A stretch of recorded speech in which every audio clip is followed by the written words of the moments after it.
आज हम जानते हैं कुछ शब्द और कुछ फ्रेजेस जिनका इस्तेमाल अगर आप कर रहे हैं तो आपकी बातों का असर कम हो रहा है। Stay tuned. हेलो ऑल, हमारे इंटरेक्शन का एक हिस्सा है लोगों से अपनी बात कहना। बात कहना यानी खुद को एक्सप्रेस करना, और खुद को एक्सप्रेस करते करते कई बार हम जोन में चले जाते हैं। हम अपने शब्दों पर इतना गौर नहीं करते। विदाउट सेकेंड थॉट्स हम कुछ ऐसा कह देते हैं जिससे हम इतने कॉन्फिडेंट नज़र ना आए या फिर इतने इंटेलिजेंट नज़र ना आए, और ये हमारी बात के इन्फ्लुएंस को कम कर देता है। सिर्फ कुछ शब्दों के चेंज, आपकी टोन के चेंज से आप अपनी बात के मतलब को पूरा बदल सकते हैं। थोड़ा सा एडजस्टमेंट, थोड़ी ट्वीकिंग, आप जो कह रहे हैं उसका वजन ज़्यादा हो जाता है। लोग आपको जिस तरीके से देख रहे हैं इसमें चेंज ला सकता है और आपकी बात को ज़्यादा इन्फ्लुएंस वाली बना सकता है। आइए देखते हैं वो क्या शब्द हैं जो हमारी बात के वजन को कम कर रहे हैं। आई थिंक, मुझे ऐसा लगता है, ये मेरी ओपिनियन है जैसे शब्दों का इस्तेमाल उस समय आपकी इनसिक्योरिटी नज़र आती है। हो सकता है आपकी उस बात को वहीं रद्द कर दिया जाए या उतनी अहमियत नहीं दी जाए, क्योंकि सामने वाला व्यक्ति ये सोच रहा है आप खुद ही कॉन्फिडेंट नहीं हैं, आप खुद श्योर नहीं हैं जिस बारे में आप बात कर रहे हैं। सोचते तो हम सब हैं, सोचकर ही कहते हैं, लेकिन ये मुंह पर कहने की ज़रूरत नहीं। तो आई थिंक वाला पोर्शन आप सिर्फ अपने दिमाग में सोचें और जो कहना है डायरेक्टली कहें। जब आप कहते हैं ये मेरी ओपिनियन है, तो ये अपने आप सजेस्ट कर रहा है कि आपके ओपिनियन की कोई कीमत नहीं है। इसलिए आपको जो कहना है डायरेक्टली कहें। ये बहुत छोटी सी बात है, मुझे लगता है ये स्टूपिड क्वेश्चन है। इस तरह के स्टेटमेंट की शुरुआत से भी यही नज़र आता है कि आप खुद को इतनी वैल्यू नहीं करते। आपको खुद को डाउट है कि आप जो पूछने वाले हैं या जो कहने वाले हैं ये इतना महत्वपूर्ण नहीं है। जब आप ही खुद को इम्पोर्टेंस नहीं दे रहे तो और किसी को ज़रूरत नहीं कि आपको इम्पोर्टेंस दें। इसलिए फ़र्क नहीं पड़ता कि आप इसे कितना बेवकूफ़ी भरा प्रश्न समझ रहे हैं या आपके लिए ये कितनी भी छोटी बात है। अगर आपको कुछ कहना है, कुछ पूछना है, आपको जो फील होता है बिना किसी क्वालिफायर के आप उसे पूछें। आपका राइट है कुछ बात पूछना, कुछ कहना।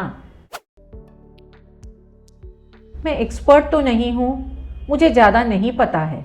जब आप इस तरह से अपनी बात की शुरुआत करते हैं या ये फ्रेज़ अपनी बातचीत में इस्तेमाल करते हैं, उस समय आपकी क्रेडिबिलिटी वैसे ही कम नज़र आती है, क्योंकि आपने खुद मान लिया कि आपको ज़्यादा नहीं पता। तो कोई आपकी बात पर क्यों ध्यान दे? ज़रूरी नहीं कि हम जो कुछ भी बात कह रहे हैं उसमें हम एक्सपर्ट हों। हम ये फील करते हैं, it's okay to feel that, कि मैं एक्सपर्ट नहीं हूँ, मैं बहुत ज़्यादा नहीं जानती हूँ इस टॉपिक के ऊपर, पर मैं जो कुछ भी जानती हूँ मेरी अपनी एक समझ है, एक अंडरस्टैंडिंग है। आपको डाउट्स आते हैं कि आप किसी चीज़ में एक्सपर्ट नहीं, आप ज़्यादा नहीं जानते, तो उस समय अपना फोकस आप जो जानते हैं उस पर रखें। जो शेयर करना चाहते हैं उसे पूरे विश्वास के साथ शेयर करें। तैयार रहें कि कुछ ऐसा अगर मिले जिससे मेरी समझ और बेहतर हो सकती है तो मैं उसे अपना लूँगी। मुझे पता नहीं, लेकिन कई बार ये शब्द हमारे मुंह से ऐसे ही फिसल जाते हैं, हम ध्यान भी नहीं देते।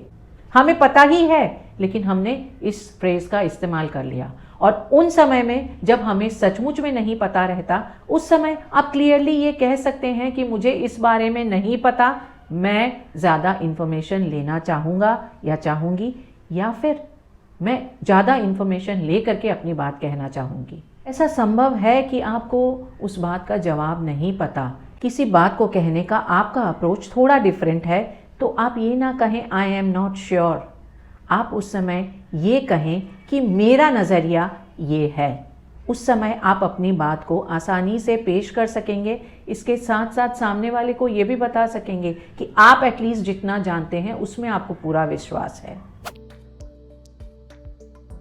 आई गेस सो, मुझे ऐसा लगता है। ऐसा कहने से पता चलता है कि हम सर्टेन नहीं हैं, हम डिसाइड नहीं कर पा रहे हैं। आप कॉन्फिडेंट हैं, श्योर हैं, डिसाइड किया हुआ है, तब तो आपको ये फ्रेज कहने की ज़रूरत नहीं। लेकिन अगर आप सचमुच में श्योर नहीं हैं, आप निश्चित नहीं हो पा रहे किसी भी बात को कहने के लिए, उस समय आप ऐसा कह सकते हैं कि मुझे ये समझ में आ रहा है, आप क्या समझते हैं? चलो ट्राई कर लेते हैं। जब आप कुछ करने के लिए ऐसा कहते हैं कि इसे ट्राई किया जा सकता है, ऐसा ना कहें। आप अपना कॉन्फिडेंस दिखाएं और स्पेशली उन सिचुएशंस में जहां आपको लीड करना है, आप कहें हम ये कर सकते हैं, मैं कॉन्फिडेंट हूँ, मुझे विश्वास है हमारे रिजल्ट्स अच्छे ही होंगे। ये कोई बड़ी बात नहीं, बस अपने आप हो गया, मैं सिर्फ लकी हूँ। जब आपको कोई कॉम्प्लीमेंट दे और आप इस तरह का जवाब देते हैं, उस समय आपने जो कुछ अचीव किया है, जो कुछ भी किया है, आप ही उसे अंडर प्ले कर रहे हैं, उसकी वैल्यू कम कर रहे हैं। कॉम्प्लीमेंट्स को खुले दिल से स्वीकार करें। आपका अचीवमेंट अगर बहुत बड़ा है तो मुझे गर्व है कहने में भी कोई हर्ज नहीं है। अगर आपको ऐसा लगता है कि आपको अपने काम पे गर्व कहना बहुत ज़्यादा हो जाएगा, तो आप ये कह सकते हैं कि मैं शुक्रगुजार हूँ, आई एम थैंकफुल। सच कहूँ तो टू बी ऑनेस्ट, इसका मतलब क्या बाकी समय आप झूठ बोल रहे होते हैं? आप कितना रॉन्ग सिग्नल दे रहे हैं जब आप ये कहते हैं to be honest, to be frank. इसका मतलब बाकी समय में आप फ्रैंक या ऑनेस्ट नहीं हो रहे होते। कोई ऐसी बात जो आपको लगता है यूजुअली आप नहीं कहते, शेयर करना चाहते हैं, शायद इसलिए आप सच कहूँ तो इस्तेमाल करना चाह रहे हैं, उस समय आप सीधे ये कहें कि मैं ये बात बताने जा रही हूँ, लेट मी शेयर। जब आप कहते हैं टू बी फ्रैंक, उस समय ये कहें मैं डायरेक्टली ये बात कहना चाहता या चाहती हूँ। एक और फ्रेज जो हम बिना समझे कई बार यूज करते हैं, आई कांट, मुझसे नहीं होगा। हमने सारे दरवाजे बंद कर दिए, सामने वाले को भी लगेगा इनसे और बात करने का कोई फ़ायदा ही नहीं है।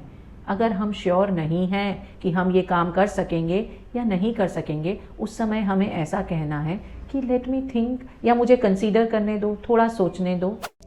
अब हम कुछ ऐसे शब्द जानते हैं जिसका इस्तेमाल आप अपनी बातचीत में जितना कम से कम कर सकें करें। Always, never, but.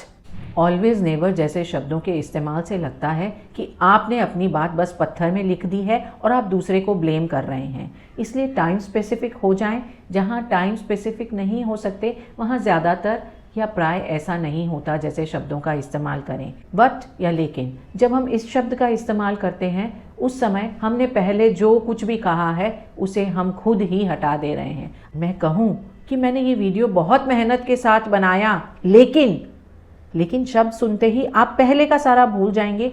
दो आइडियाज़ को कनेक्ट ही करना है और के साथ दो सेंटेंसेस को जोड़ें। ये सारे फ्रेजेस जो आपके इन्फ्लुएंस को कम कर देते हैं, आपकी अनसर्टेनिटी या फिर आपने डिसीजन नहीं लिया है ये बताते हैं। शब्द जो हम बिना सोचे समझे यूज़ करते हैं, इनमें से कोई आपका तकिया कलाम तो नहीं, ऐसा तो नहीं कि आप हर दूसरे सेंटेंस में इसे इस्तेमाल कर रहे हैं। अगर ऐसा है तो थोड़ा सा केयरफुल हो जाएं। शुरुआत में आपको कॉन्शियस एफर्ट देना पड़ेगा और धीरे धीरे आपके माइंड को ये मैसेज चला जाएगा कि इस शब्द का इस्तेमाल नहीं करना। इस वीडियो को सबके साथ शेयर करें ताकि वो भी अपने बात करने का लहजा बदल सकें, अपने बात का वज़न बढ़ा सकें। Tune in for my next video. Till then, it's Varsha saying bye bye.